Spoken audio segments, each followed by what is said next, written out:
Welcome, Agwiniushla. Welcome, Ismisha Natalie Nugent O'Shea, Isturhorme of Celtic Junction Art Center. Welcome to everyone. My name is Natalie Nugent O'Shea. I am the Executive Director of the Celtic Junction Arts Center, and that's here in St. Paul, Minnesota. And now we're talking about place names. One of the things that we want to start with is our land recognition, that our center here is on Dakota and Anishinaabe land. And that's really a fitting start because we're continuing our work with a series of social justice seminars. And with that, we're exploring stories, connecting Irish history to current social justice issues, and in that, giving a platform to marginalized voices. Tonight, we are going to delve into an exploratory conversation about Indigenous language and land. And the word Indigenous, we were careful to use it at first, but it was graciously recommended and shared to us by our Ojibwe friends who you'll hear from tonight. We use it in the sense of Indigenous with Irish language in relation to Ireland, and as native languages, our relation here to North America. And we're doing this, and part of our purpose and our mission and our vision with Celtic Junction to preserve the past, celebrate the future, but also to celebrate the present. I'm going to say that again. We are here to preserve the past, celebrate the present, and forge the future. And that future is uncertain. Right now, we really want to be here, not for shamruggery or paddywhackery, to quote the great Owen McKiernan. We're here to represent a global, modern Ireland and to take responsibility for its development as part of who we are in Irish America. One of the things we want to recognize is right now, there are many places where Indigenous language is being challenged. We feel like it's a canary in the coal mine for loss of history and stories. And we're approaching this with the idea, of course, that loss of history is a disconnection. And that's a severing or a wound. It's a hurt that comes with loss of culture, with loss of history, with loss of land, and sometimes a disconnection, I think, with ourselves. We seek to reconnect in an authentic way and to share these stories with each other, which is really exciting because we have some amazing voices for tonight. As we speak on Indigenous language and the land connections, I want to make sure that I am coming to this discussion as a very humble explorer, trying to seek and ask some of the right questions. And I'll ask some of you guys to contribute some of those questions, of course. And this comes as we explore the heritage of our Irish roots, if we have them, but then also explore and recognize and contemplate the land that we are living on as settlers here in North America. And I think that's a really important part. And this, of course, comes with a larger picture of our Samhain seminars, if you will. We have quite a few happening in November. And it's time to reflect, of course, with the thinnest veil between our worlds and the other world. It's an incredible time for insight, and we welcome that.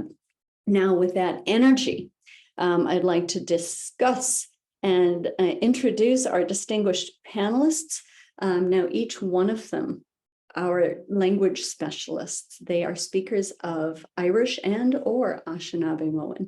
And with them, we'll have them appear, hopefully, with their videos. You guys can please start your videos and unmute as I welcome you. You can leave it unmuted as well. We have University of Milwaukee's Margaret Noodin, Chair of the Department of Indigenous Studies.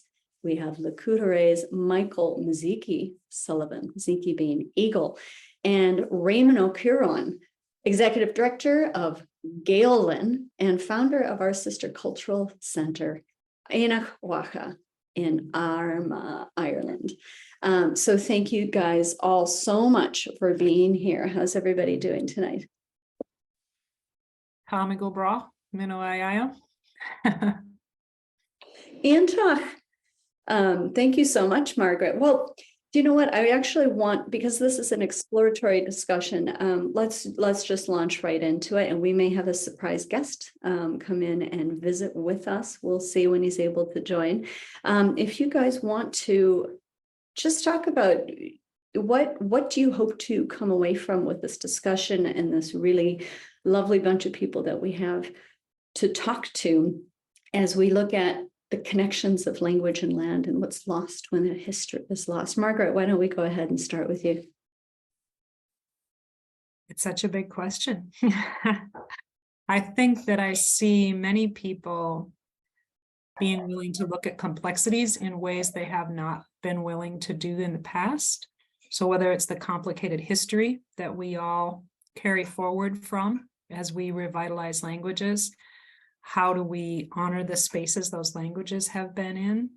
And how do we understand the connections? Because myself and many of my students actually have more than one language that they should consider learning if they really want to understand how their ancestors might have seen a place. But I think each place also has a special language that developed in that space and is very attuned with it. So it's interesting to see how everyone else looks at that.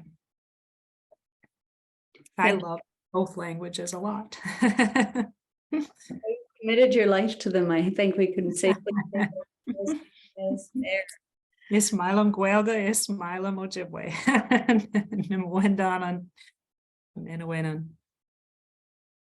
Thank you so much, Margaret. Mike, coming to us from Hayward, Wisconsin. Hey, yeah, good evening, everybody. Good to be here. I think my hope for the talk, or my hope for a takeaway here tonight, is just the opportunity to share with one another and learn from one another and kind of widen our own views a little bit. I think most of us, kind of echo the words of Meg there, most of us don't know enough about each other and oftentimes enough about ourselves and our own kind of lineage, and we have way more in common than we do different, especially when you talk about our experiences as Indigenous people, whether that's Indigenous North American Indigenous or Indigenous in Ireland as well, you know.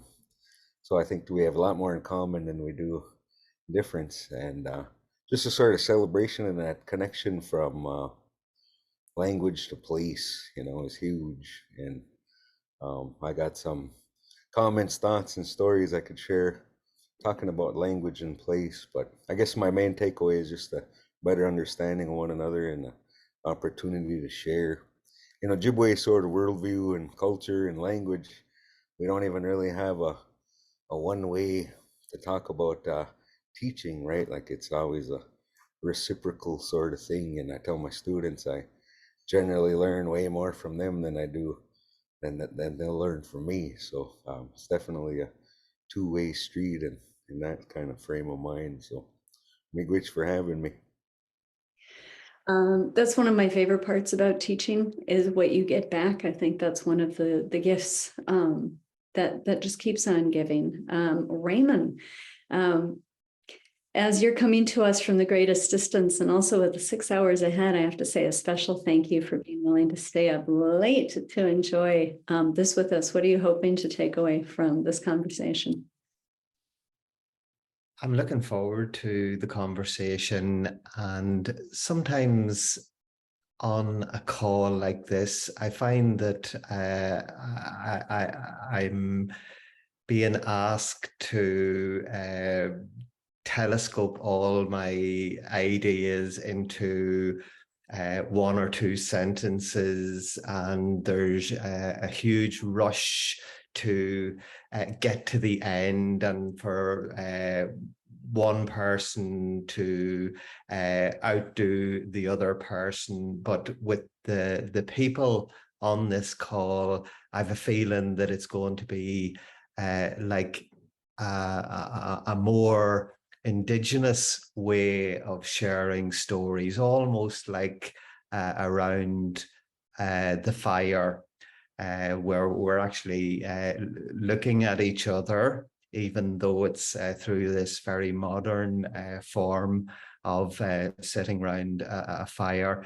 And what I want to get to the end of our conversation and remain awake and alert, but I want to plug into the wisdom that I know both Margaret and Mike and yourself, Natalie, will bring to this conversation.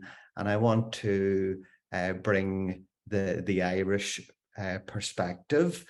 And I think something is happening across the globe, and some countries are ahead of other countries in reconnecting with ancient wisdom, with Indigenous languages, with older ways that served us better, and pausing from the other world. And when I'm talking about the other world, I am thinking here of the other world from the Indigenous ancient ways. Now, we're not trying to reverse modernization, but something is not going well, and it seems to me to stem from a race to increase profit, to maximize share holdings for a small number of people at the expense of the very things that sustain us. And those things are nature, the land, and I also add in language, because I think language came from the land. It's to quote an Armagh mystic, A.E. Russell, he spoke about the earth extending its consciousness into the creatures and into we humans, and therefore language is part of nature. And there are so many endangered habitats and endangered languages. It's conversations like this that can call on those who are willing to hear to take action, to call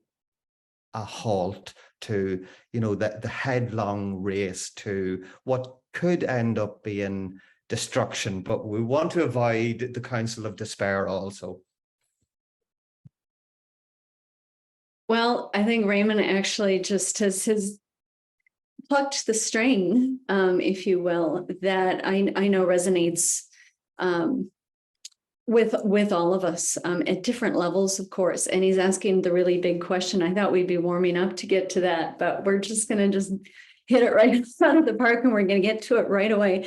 I think that's incredibly important, what you're talking about, Réamonn, and how the language and the land are connected. Now, whether we're talking about sounds or energy or a literal giving of the place names and the language from the land, what we want to recognize is that place names all had purpose, and the purpose behind them, it comes from ancestors or ancestry, and sometimes even just through mythology that we can reconnect with some of the purposes in the place. And I thought maybe, okay, we could talk about a Canuck as a hill and how things have changed there, or even simple language elements of Irish, if we start with you, Réamonn. Ard, being a place of a high area, or Doira, the oak or the wood. I think Irish people themselves don't necessarily know where they are living in the history of the place that maybe at one time had been named for a very particular purpose and a reason, because with the names come the history and the language. And of course, things are going to shift and change. Can you tell us a little bit about, your own area in Armagh, and how that the sacredness of that space and the Irish language really connects to where you are right now? Yes, well, I'm coming live from Armagh, which is in Ulster, and Armagh runs on to the shores of the largest lake in Ireland, Loch Ness, which in itself has a very meaningful mythological tale connected to it. It's the lake of the horses, and Armagh is also the spiritual home of Ireland to this very day, where the two main religions have their national cathedrals in Armagh, and that's for a very good reason, because the earlier Christians realized that Armagh had a deeper significance for the people of the area. And I suppose mythologically, Armagh takes its name from a goddess, and the Irish psyche is very comfortable with the notion of goddesses. And some say that's why that there's a special devotion in Ireland to Saint Bridget and to Mary, the mother of Jesus. And we have many goddesses, and Armagh is takes its name from Maha, Ard Waha, the height of Maha. And Maha is a very interesting goddess figure. She represents the land, and sadly, the men of Ulster made Maha race against horses, and she is the goddess of horses also, as well as the goddess of war and the goddess of the land. And she was heavily pregnant, and she won the race against the king's horses, but in her exertion gave birth to twins just at the very end of the race, and therefore naming Owen Waha, which is the twins of Maha, and that's Navan Fort, the twins of Maha, Navan Fort. And I would say to everybody on this call that the men of Ulster, and for that you can read the men and the ladies of the world, are still racing the goddess of the land to exhaustion, despite the earth, Maha, being heavily pregnant. And Maha cursed the men of Ulster for making her race against the king's horses. And if we're not careful, we again will feel that curse upon us for not being careful about nature, for not being careful about Maha. So that's a little indication of how significant the place names are and how connected the place names are to our mythological tales. And I would say that you can't fully love anything unless you know it. And therefore, it's a good idea to learn more about the places around you. That's beautiful. Thank you so much, Réamonn. Mike, I think I want to take that question into you. One of the reasons we had to set the seminar at this time, and we're trying to get everything coordinated, is you were telling us about spending several weeks doing the wild rice harvest. And I think what I want to make sure everybody gets to hear about is the experience that you and the community at La Courte are bringing these young people through, especially in the immersion school and the way you're working with the land and really kind of reconnecting to it and reclaiming some of these traditions, and how the place that you're in and the knowledge of the land entwines with the teaching of the language in an immersion school, or you could take it into a different direction from that point. But do you have any thoughts on that line? Yeah, I think language and land, and for us as Ojibwe people, like when I was thinking about some of the stuff I could talk about here tonight, you know, a few years ago in the Standing Rock protest and uprising, so to speak, the water is life phrase was sort of coined, right? And everybody got tattoos and bumper stickers and everything else. And that's really Ojibwe way of seeing it is every sort of Ojibwe community you can be in, at least our particular branch of Ojibwe, we're named after the water. We're named after the water that our sort of ancestors settled around. So if you were to take out a map right now and just Google Ojibwe villages or Ojibwe reservations in Wisconsin, Minnesota, Michigan, Ontario, you're going to find them all right next to the water. And that's because so much of our way of life depends on what we get from the water. And we have a real sacred, spiritual sort of view of the water. And so the fact that we're a wild rice people, the fact that I was busy with rice for a good part of the month of September was because our oral history guided us here. You know, when we talk about the old stories, the oral traditions of our people handed down person to person, generation to generation, it all goes back to this sort of prophecy that we were supposed to move. Previously being on the East Coast, our Anishinaabe people were supposed to move to sort of flee the persecution that was coming and the sickness and the disease that was coming. So they followed this path, and the instructions told them to go where the food grows on top of the water. And of course they found that in the wild rice. And so when they found the wild rice, that's where they stopped. And some people, you know, stopped along the way. So others kept going into different areas with rice and so on and so forth. But literally the reason we are here is because of that rice and that spiritual connection to it. So we take people out, and it's a real experience, you know, when you finish your own rice from start to finish, because it's a lengthy process, and it's kind of, you get out of it what you put into it. So if you just dabble with the harvest, you might make enough for a kettle of wild rice. You know, if you go hard like we do day in and day out, sun up to sundown, then you'll make enough to feed your family for the year and give some away to elders and ceremonial things. So it's a real self-empowering kind of thing to learn how to do.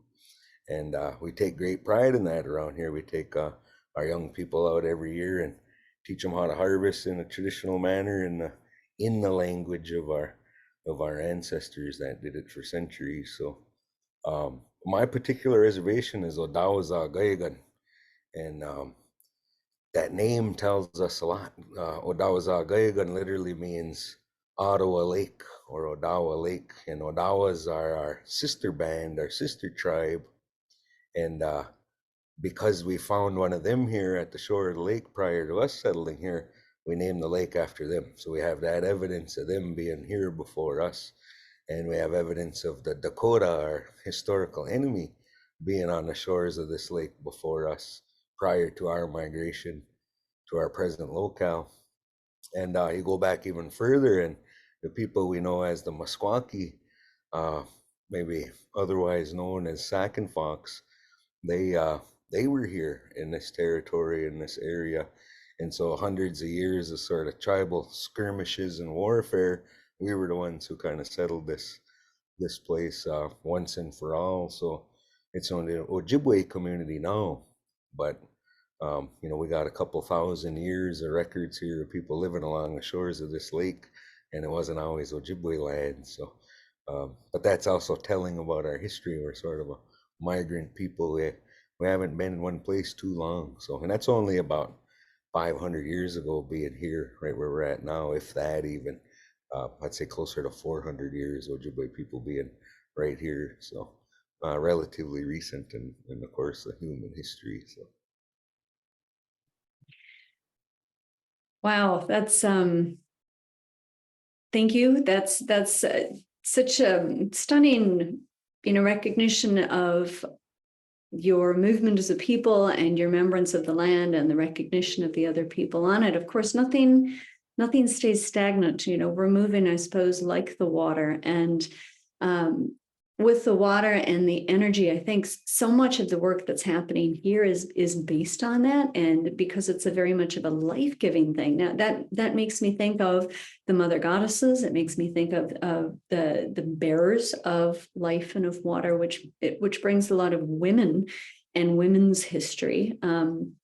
Margaret, I don't know if you want to take that into a direction there, or if you want to just reflect on what Réamonn and Mike are sharing, but I'd love to hear from you.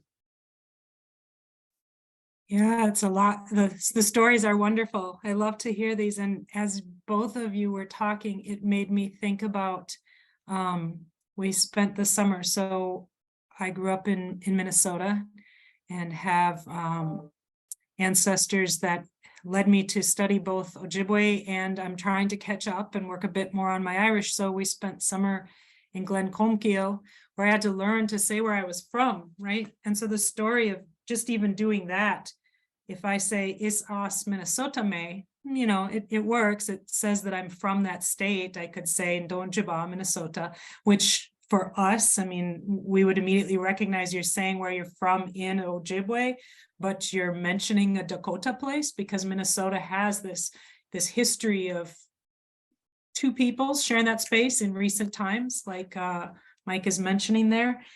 And so then I thought, well, but, really, if I'm saying Minnesota, I should think of what that means, right? So my friend, Pat Northrup, who is Dakota, she says, well, the Minne, that's the water.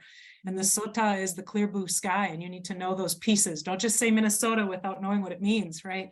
So I thought, all right, well, now how do I say that if I'm saying is os ishkida hanspir, right? Like if I'm going to really say where I'm from, I need to say that it's from this place of sky blue waters, right? So I had to think, if I'm really going to represent where I'm from and be true to what the neighbors who were in the southern part of that space called it, you have to think about where you're from. And even now, I live in Milwaukee, but it's Milwaukee.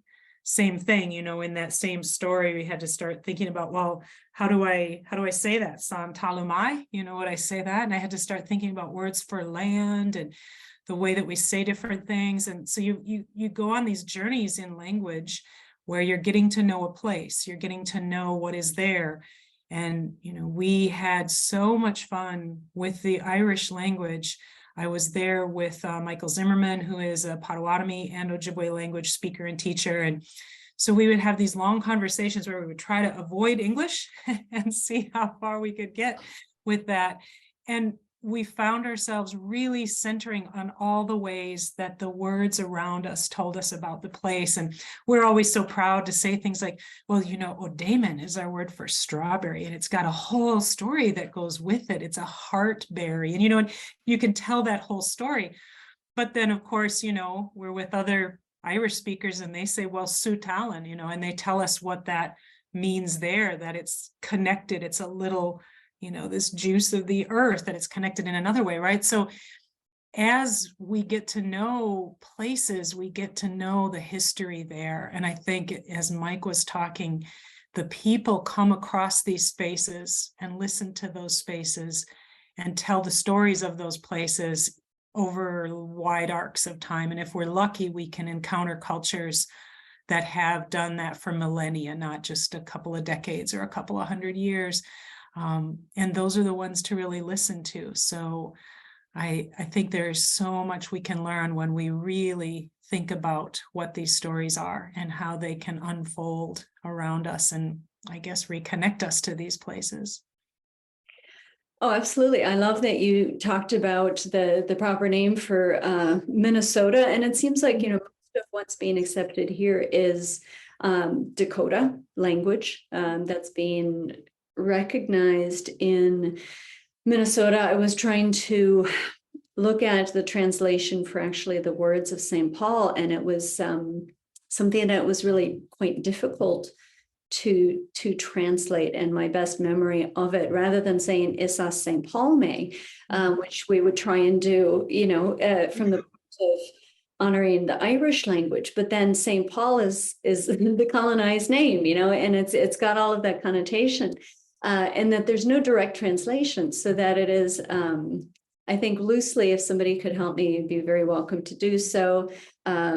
The land or the sandy area where the waters reflect the sky. So I think it does tie in a little bit with the idea of the water again, and the sandy area. And they're doing a lot of that work, for example, here in the Lower Phelan Creek project, looking at the Wakantipi Center, which is bringing some of that land back, renaming lakes and renaming waterways. So it's so interesting, Réamonn, that we started with waterways, because it seems like here that's the first place that people are really going, Carver's Cave doesn't sound right.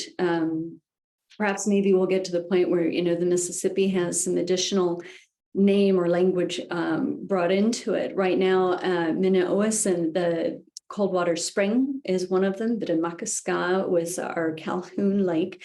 So we're trying to, I think, go back to some of the older language with the waterways. And it's so interesting, how water and the source of water really defines so much of that. I'm not even sure I want to take that too, but it's, water being a sacred space and the harmony with the land and the way that it connects. In your area, the history of the waters, Réamonn, if you want to, maybe talk a little bit about how you are in a unique position, being in the north of Ireland and really working for Irish language recognition, and then that comes very strongly into the area that you're in as that spiritual center. Is there anything else that you want to maybe even talk about the mythology of Cuchulainn, a lot of the work and the writings that you have done, and take us maybe that direction? Absolutely. And before I mentioned Cuchulainn, a lot of the place names and a lot of our connection with the land relates to water, relates to rivers and lakes and the ocean. Ireland is, of course, a small island, and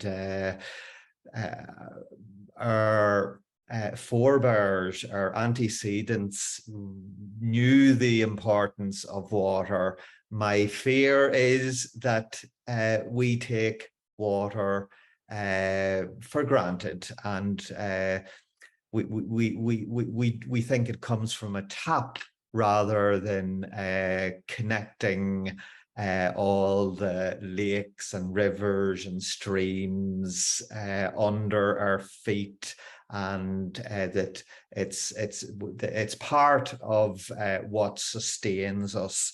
And sadly, which is probably happening throughout the world, and it's shocking to see what is being pumped into water, and if we don't call a halt to poisoning our waterways, and when we're poisoning our waterways, when we're damaging the land, we're damaging ourselves. And what we need really here is heroic figures. And Cuchulainn is somebody that inspired me. He inspired revolutionaries, artists and sportsmen and women. And we're not even sure if Cuchulainn ever existed.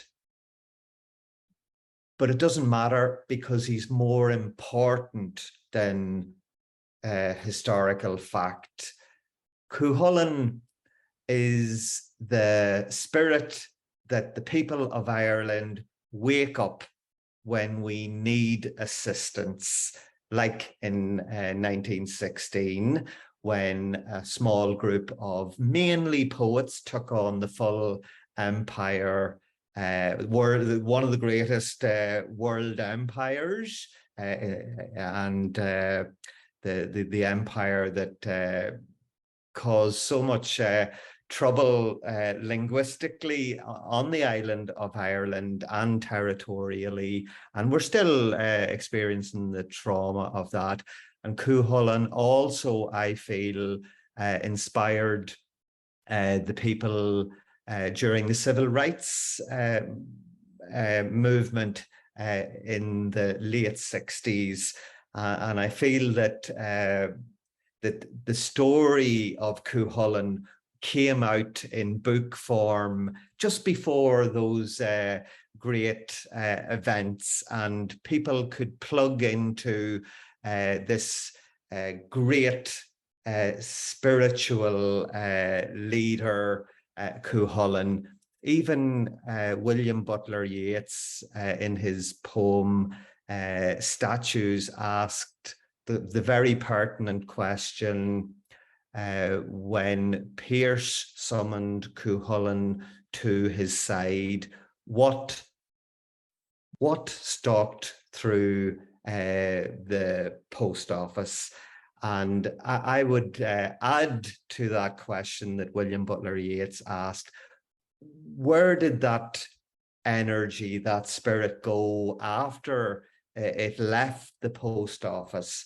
And the answer, I think, is that the spirit is driving those who are trying to revitalize the Irish language and the music and the dance, those that are trying to preserve the greenness of Ireland.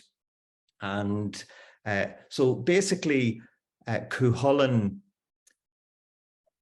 he went on a hero's journey that Joseph Campbell described in his important books, and he fought for his territory against invaders, and he did that single-handedly. And for some people, he is a figure of sacrifice, and for others, he is a great defender. His stories will survive for another 2,000 years and more if the planet survives.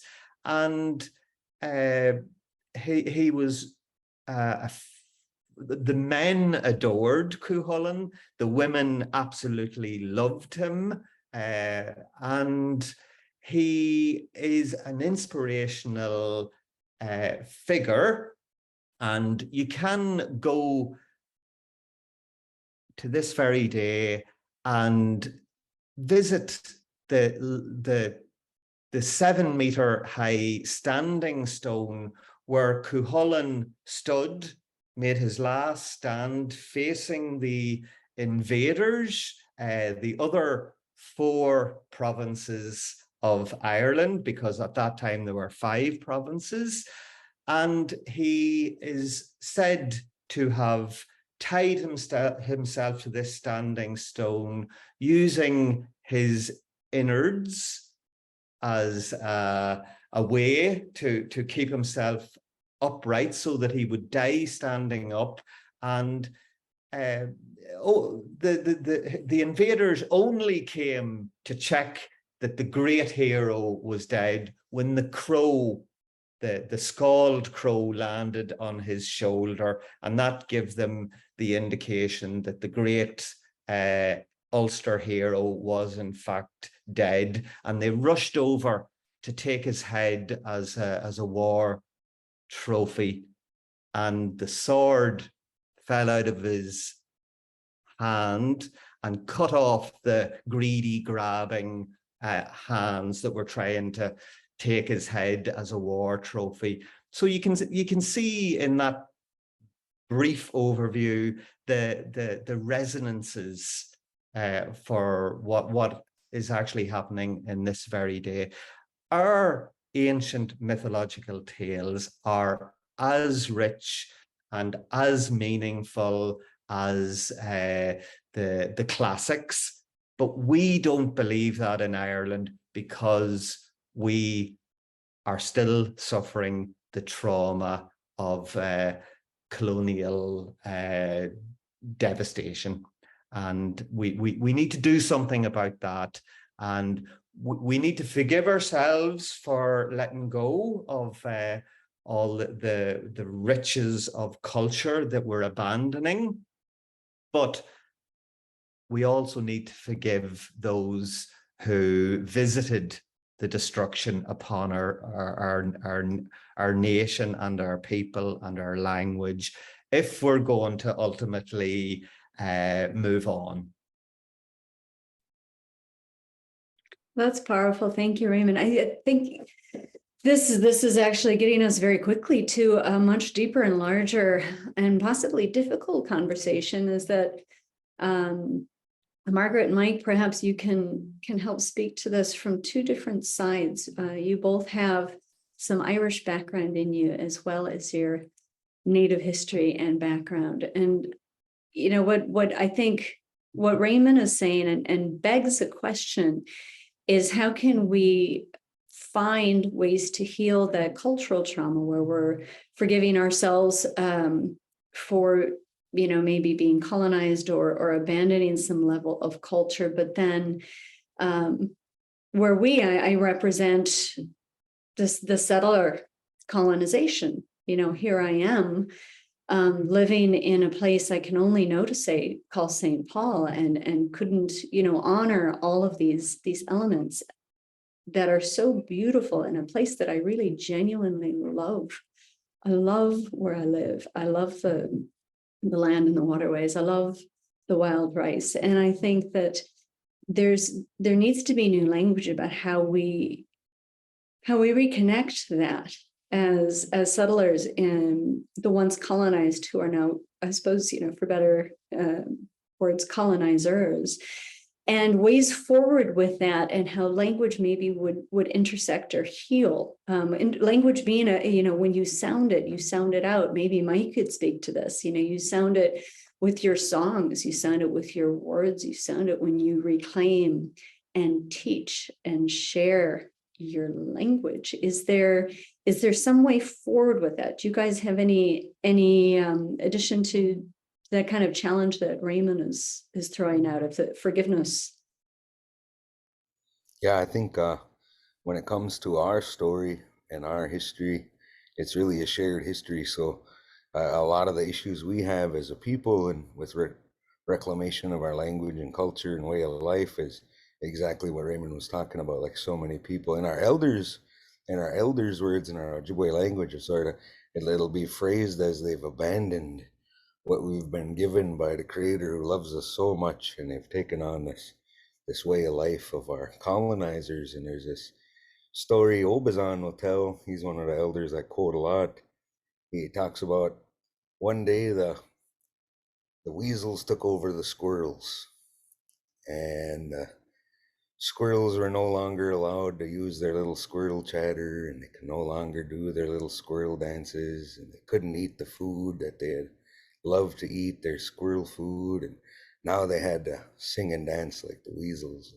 Now they had to speak like the weasels and had to eat like the weasels. And this went on for so long that only the oldest squirrels left remembered anything about the old squirrel days of yesteryear. Everybody else was busy embracing the new weasel way of life. And then he starts laughing real hard and he says, how ridiculous must that look to the Creator who made those squirrels and gave them their way of life? And when he tells that to people, they're like, wow, hearing it from an old man, one of our prized elders.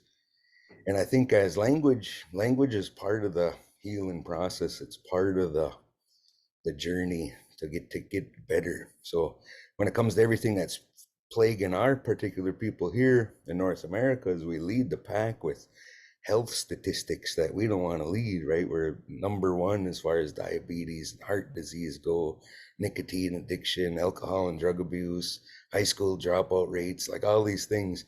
we can see that the colonizers' way of life has had detrimental effects on our people, yet we still have a hard time convincing our people that the way the Creator gave us is such a beautiful and happy place to be. Why do we keep putting ourselves through the misery? And the tribal response has been, well, let's put a Band-Aid on it. Let's put a Band-Aid on homelessness and hunger. Let's put a Band-Aid on alcohol and drug abuse. Let's put a Band-Aid on. And they do this through all these different social services types of programs that are typically externally created and externally imposed. So they're not even Indigenous forms of problem solving. And rather than sort of pay attention to the gushing wound, right, of people that are out of touch with their spiritual way of life and people that are out of touch with their sort of the heartbeat of the people, so to speak. Rather than addressing that, we worry about all these other little Band-Aids, and that's where our time and energy goes. So oftentimes what I tell people is the solutions to some of our problems are right underneath our own noses. So when it comes to diabetes and physical problems that ail us, it's usually the result of our abandoning a traditional diet. And we talked about wild rice and the process it takes to make wild rice. So not only is wild rice extremely healthy for you to eat, it's extremely labor intensive to finish. So when you work all day to finish your food, that's a healthy way of living that keeps your body active, keeps your muscles strong, keeps your blood sugar down, like all the things that we're battling from a health crisis perspective. Eating our own foods is one of the key solutions to that.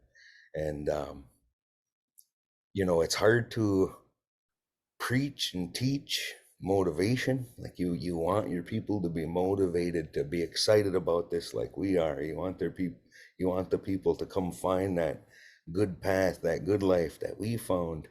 But it's really, really hard to preach that, or to get people to hear that. And we can only hope to inspire, by live our lives the way we live, show people what we do and the effect it has for us. Hopefully that'll inspire them to make a change in their own way of life, because there's so much dysfunction that sort of plagues our people, physically, socially, emotionally, and spiritually.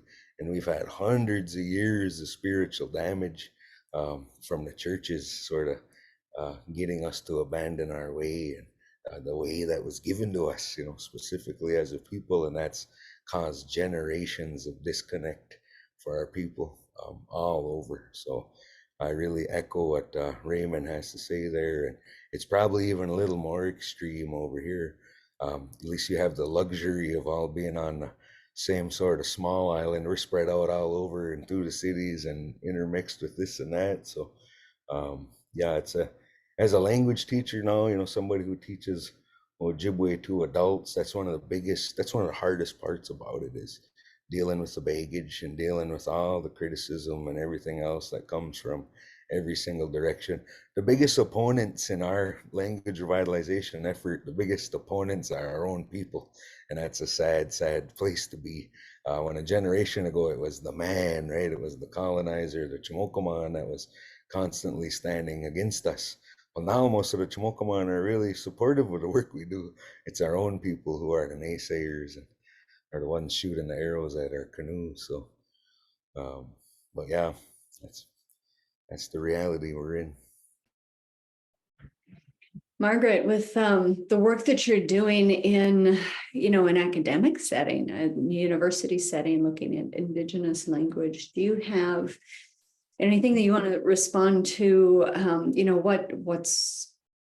What's working, what's helping, what's keeping people connected? I know, if you don't mind my sharing, you have offspring of your own who are connecting in different ways, and I think what we see here at the Celtic Junction, at least, is when we're connecting with each other, and that is often through either dancing together or singing together or speaking Irish language together or telling stories together or I was just thinking the sessions, downstairs, that there's a resonance and a sharing that feels hopeful and that feels forward thinking. And the fact that we can share that with all these young people really does change that. How are you doing that with your students, with your daughters, with your program?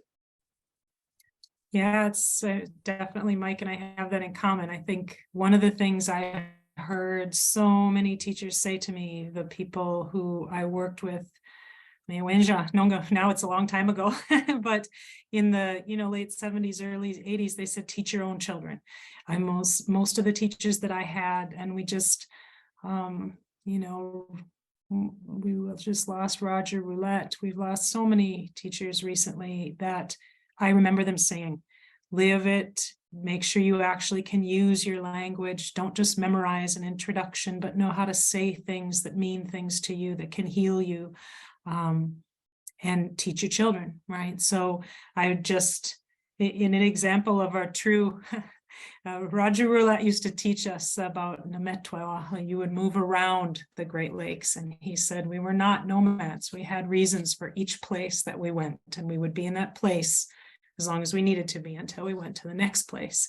So much the way Réamonn talks about stories of Cuchulainn having meaning today, I think when I truly would listen to what elders have taught me, it's like move around in this space and do what you need to. So I just came back from Ann Arbor, where my younger daughter, we were talking about making drums there with students on her university campus. I'm not the only person that can do that. A lot of people can do that. And what's special is that when I can do that with my daughter, I show that we both have used the language, that we can sing, that we help others make drums. Thursday we'll be up in Grand Portage doing some work there. So to move around in this space, I think what I often do is I hang around at the university where I teach just long enough to remind the other ones there that their space is beyond those walls. So there's not the sense that all their answers have to come from in those places, but that they can move around and find the stories, the old stories, the ways of thinking about this place differently. So for me, I tried to get that right. I tried to make sure that my kids could sing with me, which I think is something that Mike has done too. So I don't know, is that the Irish that we get all that singing? Or is it, that we want to use Ojibwe language, and one of the best ways to pass it on to your own kids and others is through helping them learn the language and learn to sing in it. It can be a very healing thing. Let's talk with each other, Mike. You're such a unique situation in that you actually have a proper family band. And when you came here and you shared your language with us and your rhythms with us and shared your family with us, it was uniquely powerful. And I want to say, one, how much we appreciate it. And I think that, our community has really been inspired by the work that you both have done. And yet we want to, make sure, are we doing the work that we can do? How can we reconcile and move forward? Being in the unique position that we're in, that I just want to say, thank you. Réamonn, do you have anything that you want to throw out there, or Mike or Margaret? And otherwise, I think, we'll give it a few more minutes and offer question and answer to any of our audience out here. Well, maybe if I could come in, and I'll try and be succinct, and that's not easy for me. But in the Irish language situation, some things are going exceptionally well. For example, the Irish medium education, the immersion schools, they're growing and they're very well received, and they get excellent results. And it's a good news story that the Gael Scoilina, as we call them. Another good news story, particularly in the north of the country, would be the community, the Irish language community centres that are I was going to say springing up, but they're being gradually developed through years and years of hard graft. So they're good news stories. And in terms of legislation, we've made huge progress there. For example, by the year 2030, 20% of the civil service in the Republic of Ireland should be able to carry out their duties, their interactions with the public in the Irish language. They're all good news stories. But if we look at a bad news story, the Gaeltacht is where we all go to plug into the authentic Irish language and culture. But sadly, even though that is the most important aspect of the language, things are not going the way we would like them to be in the Gaeltacht. There are, I suppose, about, I think it's just shy of 100,000 people living in the Gaeltacht areas. But sadly, the numbers that are using the Irish language daily they seem to be going in the wrong direction. So while we have so many things that are going exactly the way we want them, in fact, we often say that we're experiencing now the dreams that we had 20 years ago. The very essence of the Irish language, where the native speakers have held on to the language, what we call tubar na Gaeilge, the very well of pure Irish language, is under huge threat. And when I hear Mike, and I've visited Hayward, I've been in Mike's van driving around, hearing him tell the stories of his people. Some of the stories are inspirational, and when Mike's family play the music, and especially the rhythmic aspect of that music and the singing, I am completely transported.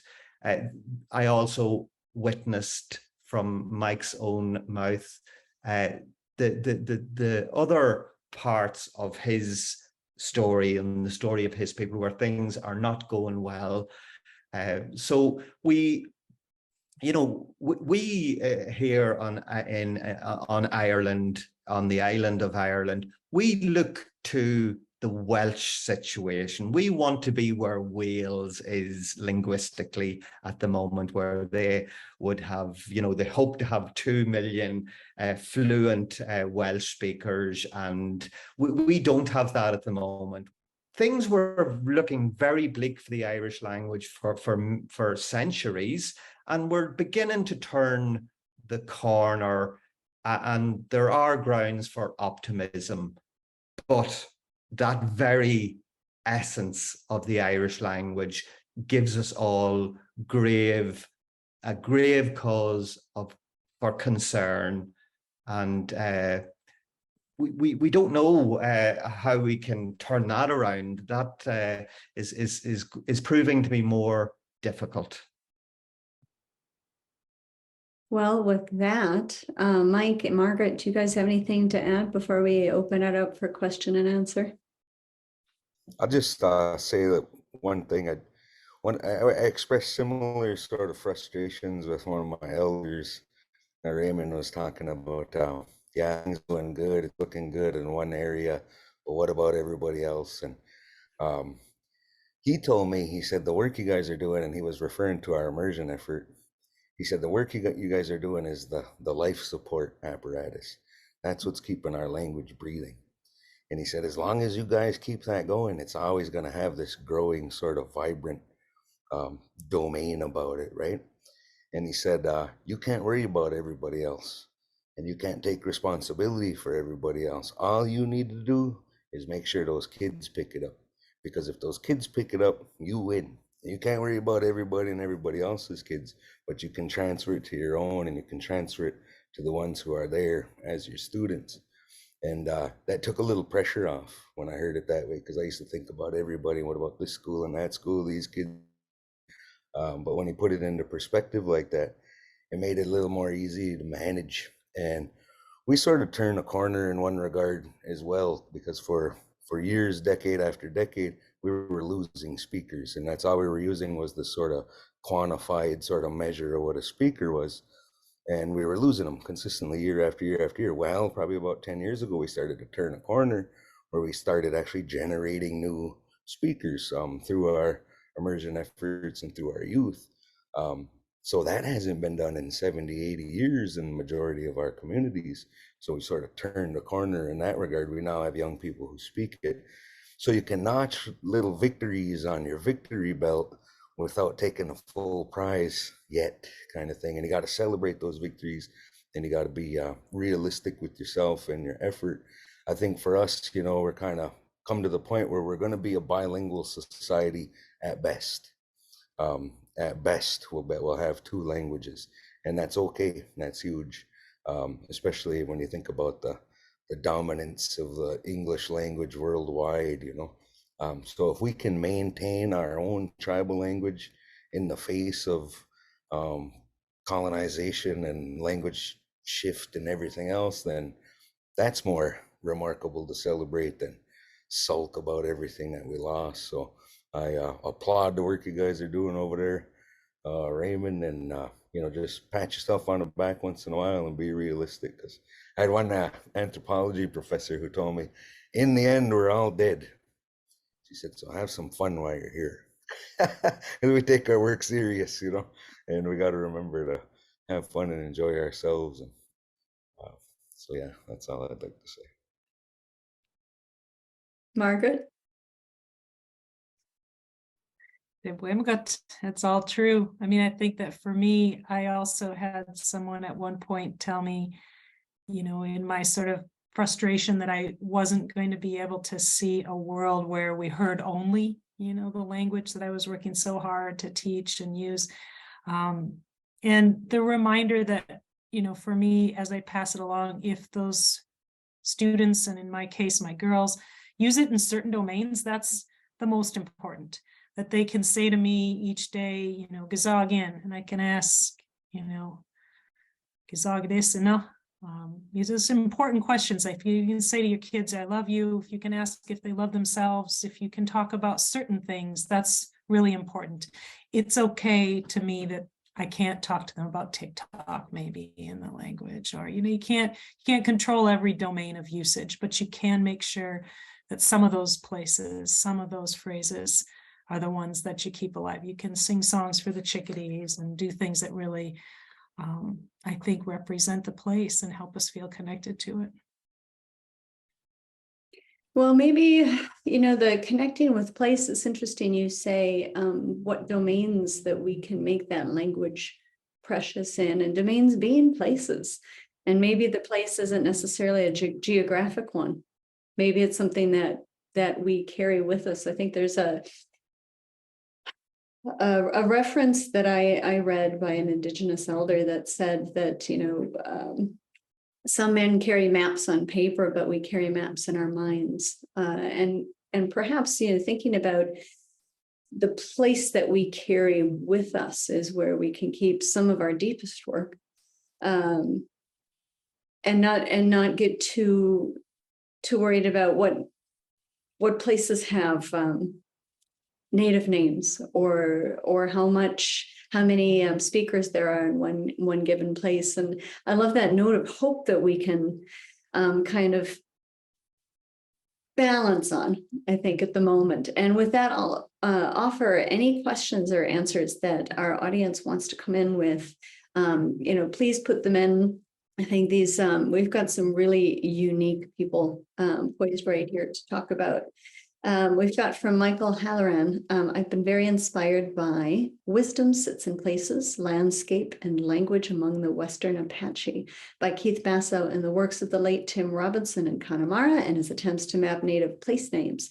And then, of course, translations by Brian Frail. Are there any other texts tonight's speakers recommend that deal with these areas of topography, naming, and Indigenous language? Oh, that's a delicious question. Thank you, Michael. Who wants to take that one? Well, if I could just say anything by Aonach Mhaca would be great. He's speaking to a very wide audience, and he's speaking very eloquently about the issues. I think before the likes of started carrying out his work, using all the modern digital platforms, rested with academics, and it wasn't easily accessed. But thankfully, that's one of the positives that we can take from what happened over the past 3 years. When things slowed down, many of us flew back to the important things, and those were language, nature, and our ancient stories. I have one of them here. So, Michael, I don't know if you're nearby or if you're can just look wherever you're at. Just to kind of back that up, I've got that one next to me, 32 words for field. I was on a meeting with Margaret, and she pulled that book up and said, you know, you have to read this one. So I've done that. We've since had Aonach Mhaca here. He did his show Aranag Azim, bread and butter, here at the Junction, and really talked about language in a deeply visceral and exciting way. He connected literally to the bread and butter that he made for us in the studio live.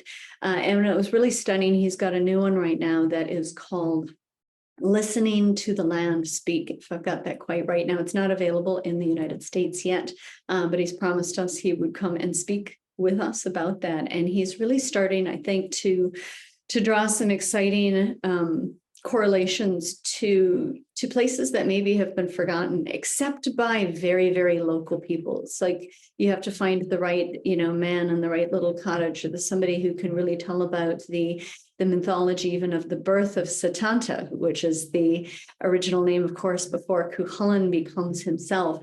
Some really, really interesting stuff. And then some other books, Michael. I've got a pile here. But Braiding Sweetgrass, if you want to look at connections to language and land, this is a whole different side of things. This gets into the deep knowledge of land and its flora and its fauna, and reconnecting to the things that are growing and to the words that pull them together. It's just amazing.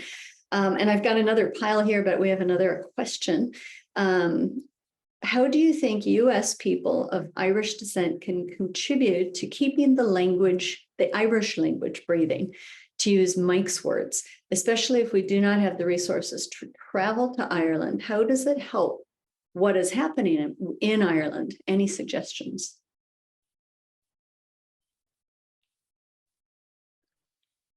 Well, we could take the lead of Owen McKiernan, who you mentioned earlier on, and it's the world has definitely contracted, and I believe that the work that Celtic Junction Arts Centre is doing is continuing the work that Owen McKiernan and others started, building the bridge back to what many might deem to be mothership, Ireland.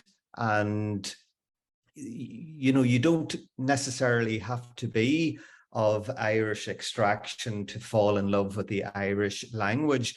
We're finding that the numbers taking Irish language classes with Gael Linn has just grown exponentially in recent years, and it's wonderful to see people tuning in from places across the globe and across the US of A, and indeed across Ireland. And I think that people that want to support the Irish language and other Indigenous languages should make themselves more aware of the difficulties that Mike actually spoke, and so did Margaret speak about the difficulties in a world where the English language and some other languages are like gigantic sharks devouring the smaller languages. And I think that anybody who wants to help Indigenous languages should think of languages the way we think of endangered species and the way we think of endangered habitat, because I liken them to those aspects of our shared global world, and we need to raise our voices and try in our own way to do something about the lunge in the wrong direction that's leading us to where we definitely don't want to be, where there could possibly be a very different future for our grandchildren and their children. So in other words, those people who care for endangered languages and lesser spoken languages, and for the Irish language and Ojibwe, for example, are also more likely than not to be the type of people who care about water, who care about habitat, who care about the creatures, our older brothers and sisters with whom we share this planet. That's beautiful. Thank you, Réamonn.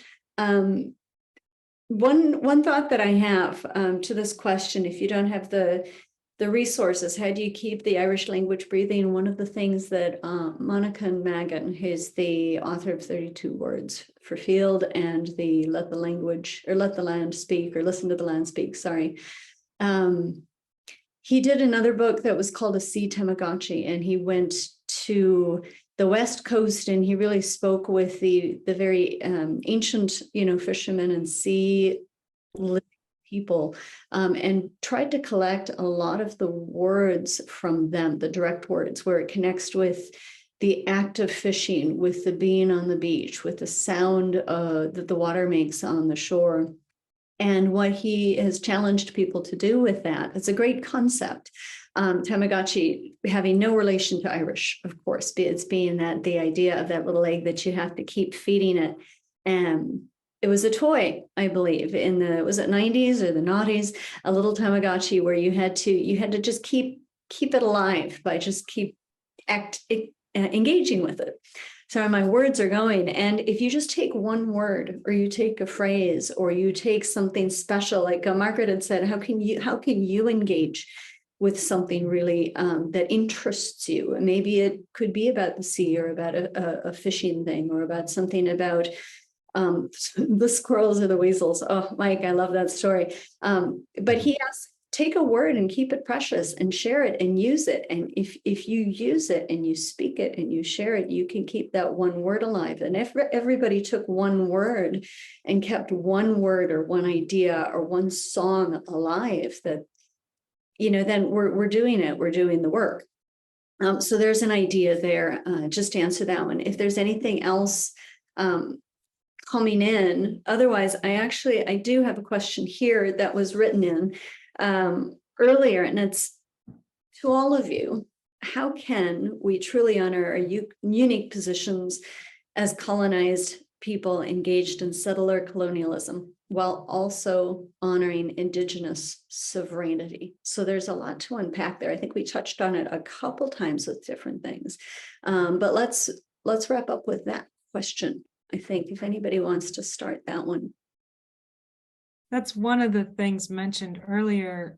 I think that understanding the past and accepting it for what it is, and moving past it, like Mike said, sometimes our own people and sometimes even ourselves, we can be our worst enemies. The kind of lateral damage we can do by critiquing each other when we could be raising each other up is not always the best way forward. So many people, I think there are some, folks that might say they really have a family that is of one background, but many people in America, I think, have very mixed background. And I think I always want to see people honor all their ancestors. So I think from my standpoint, I'm not enrolled in any nation, but I feel that I am not fully and only connected to settler culture. So I really have to find the spaces in between to recognize the things that have been done right, the things that I can correct and change, and the way that I can just keep offering good to the world. We can't any of us go back and control what happened before us. We can only control what we do in our lives now. I think Mike's comment about better enjoy the time you have is a good one.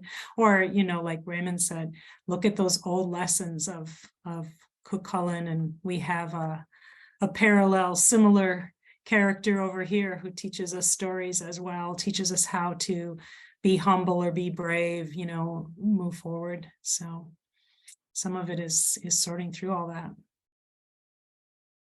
Yeah, and I just add, we gotta come to the realization that language changes and culture changes, and oftentimes we have no say in how that goes. We can fight and we can resist and we can be stalwarts, but the reality is culture changes, language changes. And this is what I tell my students, because you ask anthropologists, right, about culture, ask an anthropologist to define culture, and that'd be one of the hardest things you can ask an anthropologist, because culture is everything, right? Language is part of it. It's inseparable, so to speak. So my sort of philosophy, the way I see it, is we're going to change, right? We've had modern advancements as a people. So I can go in my bathroom right here and turn on water, right? My grandparents didn't have that modern advancement, and I'm not going to deny that or deny my kids that so I can go live back in a wigwam and freeze in 20 below weather in northern Wisconsin here, so language revitalization isn't going backwards kind of thing. And what I tell people, we're going to be moving forward whether you like it or not, right? Things are going to be moving forward, get in or get out of the way kind of thing. But what we do have control over is what we bring along with us. And that's what I say about our language, and our language needs to thrive in the 21st century. It needs to thrive because a language is it's a tool for communication. At the end of the day, that's all it is. It can be a divine gift. It can be a spiritual tool. It can be all those special things that it is for us. But at the end of the day, it's a tool for communication. And they say when language shift occurs, that's either the people abandoning their tool of communication because the old tool is no longer useful in the new sort of system they find themselves in. And usually it's a forced sort of colonial experience that leads to that. But we're in a day and age now where it's 2022. We have a good handle on our language. A lot of us as a people have a good handle on our language, and we make the conscious choice and effort and daily work to bring the language with us as we move forward. And that gives us ways to talk about things that traditionally may not have been talked about, or we would have used English for that, or we would have did this and that. If we take our language with us along the journey, it's going to evolve and grow with us. So I think a lot of people are stuck in the sort of binary thinking. Well, do we have to do it that way like back in the day, or can we do it forward, because this way going forward is a little more comfortable than sleeping out in the wigwam. No, we can stay at places like the Holiday Inn and the Hilton and places like that, and still have our language and still use our language while we watch CNN or Fox News and talk politics for the big election tomorrow. We can do that in our language. And if you've been to our immersion schools, you've seen that.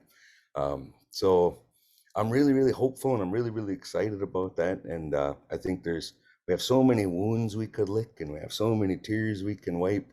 But at the end of the day, man, we're a beautiful, thriving people that still have a culture, still have a language, and a growing number of people who are willing to take that with them into the future. And that's exciting. I think that's a victory for all of us.